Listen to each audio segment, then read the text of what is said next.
Hello, it's Dr. Lisa Gasson back again with a research review on childhood and adolescence. It's been a long time since I've seen you. The end of spring semester and a month of travel kind of kicked my backside, if you will. But we're back in the saddle here, and today we're going to take a look at the question, are there gender differences in emotional expression across childhood and adolescence? And in order to try and answer this question, we're going to take a look at a 2013 analysis by Dr. Tara Chaplin and Dr. Amelia Aldao. They have quite a large meta-analysis. They synthesized 166 studies that assessed gender differences in the expression of positive emotions, such as happiness, internalized negative emotions, in other words, those negative emotions we hold inside of ourselves and can very easily mask, such as sadness or shame, and externalize negative emotions, those negative emotions that usually come out behaviorally and obviously, such as anger. They actually have another category called general negative emotions when they couldn't quite discern which negative emotions the researchers were looking at, but we're really going to focus on these three categories: positive emotions, internalized, and externalized negative emotions. So what did these researchers find? Well, again, they had groups of kids at different ages, so they were able to make comparisons across age, if you will. And what they found is that across time, or perhaps better said across age groups, girls increasingly expressed more positive emotions.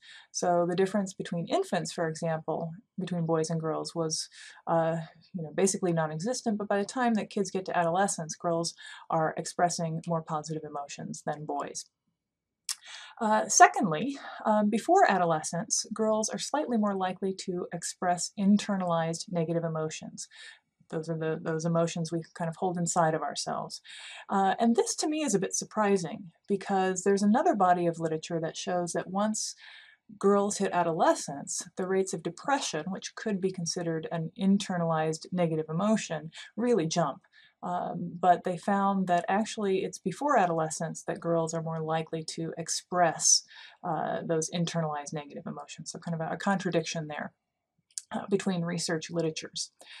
They found that in adolescence, girls overtake boys in expressing externalized negative emotions, such as anger. I think this is an interesting point and a practical point because uh, parents may be kind of shocked by this, if you will, or not know what to do when their quote-unquote nice little girl in her teen years starts to express more negative emotions such as anger. And it may be that sometimes when we see people in counseling, they're bringing in their teenage daughter because of this, when in fact it may be a relatively normal trend, if you will. Not to say that there isn't work to do, of course, but part of it may just be, the normal adolescent trend for apparently girls to start expressing more externalized negative emotions than boys. The researchers also looked at gender differences in different contexts.